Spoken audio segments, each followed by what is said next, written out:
Wonderful, and welcome to another session on ethics and business ethics and corporate, understanding the governance. But let me use my example. Lecturing in a beautiful university and specifically overseas in Europe and France. During the day, I ask my students, what will you do if somebody is cheating in the exam? And there was no feedback. And I realized, but listen, that's a simple question. And I asked them again, what will you do if somebody is cheating in the exam? And yet, still no feedback. And then I repeat that, what will you do? And somebody said to me, what's your question? I said, no, I want to know. And the reason why I want to use this example is directly after that, the students said to me, if that person scored 51%, what is your point? He's just helping himself. And this is where we are with the world of integrity. Cheating on a test, it's becoming like, well, this is just another example. And just looking at and listen to the next one. This is about bribery. Victor's job is to specify rivets for a large construction firm. After some research and testing, he chooses a specific organization for the job. The day after Victor placed the order, a representative of that company approached him again and said, well, here is a gift voucher, all expenses paid, and there's a trip for you towards a beautiful place in another part of the world. Paid expenses include day trips and excursions. Now, immediately you can argue, but this is not bribery. It happened afterwards. And I'm saying that's interesting, eh? Where do you see yourself? Because are you going to declare it yes or no? Because remember Proverbs 29:12, a dishonest leader breeds dishonest followers. So in my case, be simple, just declare it. And if you don't declare these type of things, I know what's going to happen. But then there was some powerful research, and listen to this. They asked this question, in future, do you believe that fraud will increase? Fraud will increase, yes or no? And 86% say yes, increase. So it's nearly 100%. Now, where are we today? And then they asked, so what are the reasons for this? And it was all about economic pressures. And we know where we are today. It's exactly the same. So there's a lot of inefficiencies and all these type of things. And people say, well, this is a way of doing business. And this is why, there's nothing we can do. But then there was a question, how was fraud discovered?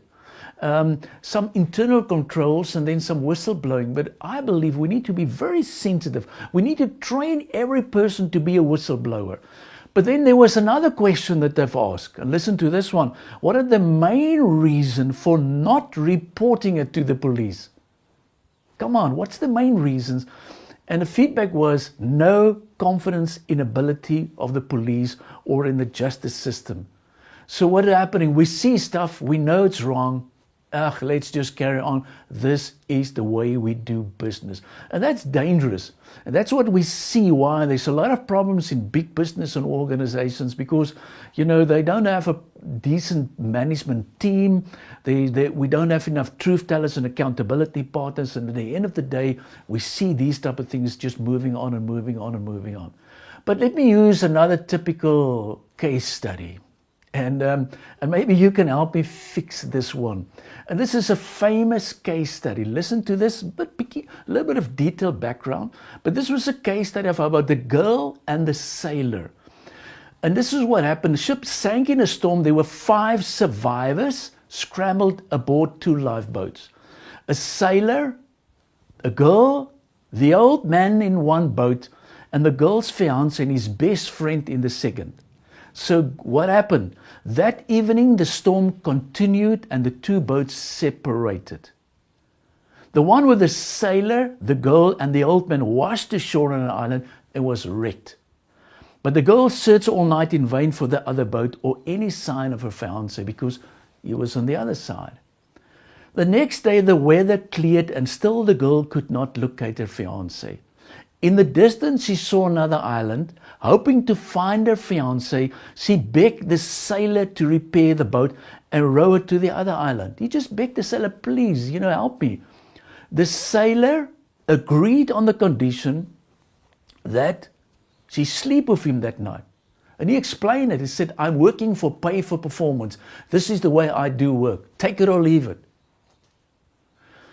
Distraught, she went to the old man for advice. And the old man said, I can't tell you what's right or wrong. He said, just look into your heart and follow it. Now, we're living in a world today. Where are the mentors of the world? Where are they? So if you ask your mentor, I'm going to steal something, I'm going to do something, what would you advise? Well, just follow your heart. So confused but desperate, she agreed to the sailor's condition. It's amazing, huh? The next morning, the sailor fixed the boat. He is a man of his word. He promised and he delivered. Now you can say, yeah, you see, great sailor.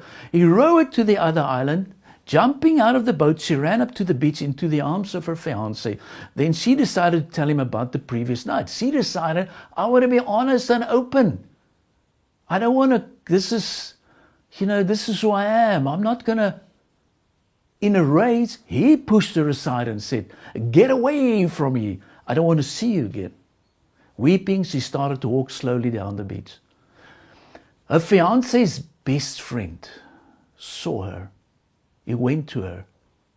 He put his arm around her and said, I can tell you two have had a fight. I try to patch it up. But in the meantime, I'll take care of you. Now, put yourself in that position. If you must rank order these 5 guys, the sailor, the girl, the old man, the girl's fiancé, the best friend, who would you put first, or second, and third, and fourth, and fifth?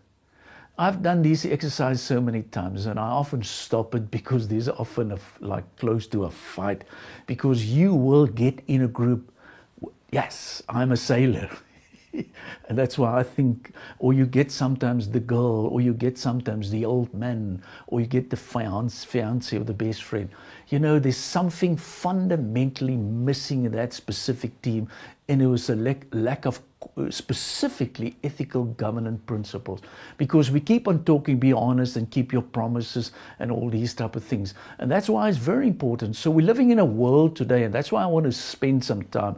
Where is this coming from? What do we need to do? And do I also have a list of what I call my 10 commandments? And I think that's one of the biggest reasons what's happening in the world today, is that we don't have something like that. We keep on murdering people, adultery and stealing and all these type of things. So there's nothing wrong. Why do we need to apply this? So I've got about 10 commandments again. The first one is honoring God in all you do. Let's just start with that.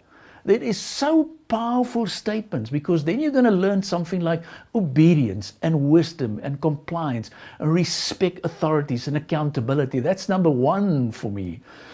Commandment, and you think about, Mario, I'm heavy now, but the second one is about focus on your unique purpose. What are your priorities? Where do you need to focus on? What is your mandate, your purpose, and all these type of things? The third one is use effective communication in word and deed. But in other words, you've got accurate business accounts, no hidden agendas, say what you mean and mean what you say. That's my commandment number 3. My commandment number 4, provide proper rest, recreation, and reflection. And I know when you're going to work through that, you're going to say, I know where this is coming from, Mario. This is a modern version. Yes, it is a modern version. So what are we saying? There's got to be a day of worship. There's got to be spiritual retreats. There's going to be reflection as a family. We need to keep these type of things in mind. Number 5 is learn from experience and wisdom of older people. It's like honoring your father and your mother. Seek counsel of those who have experienced. Honor them.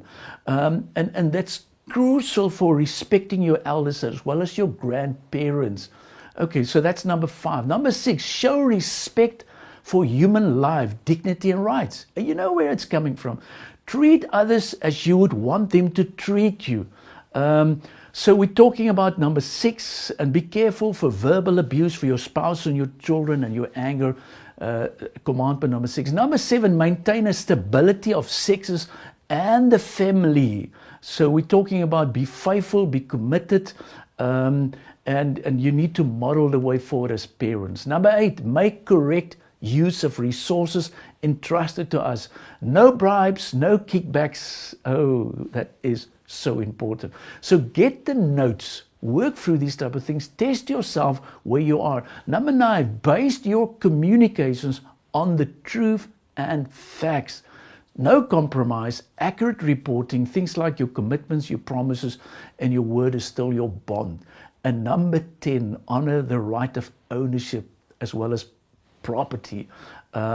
So there's a couple of guidelines that I believe this is like the 10 commandments if you want to maintain it.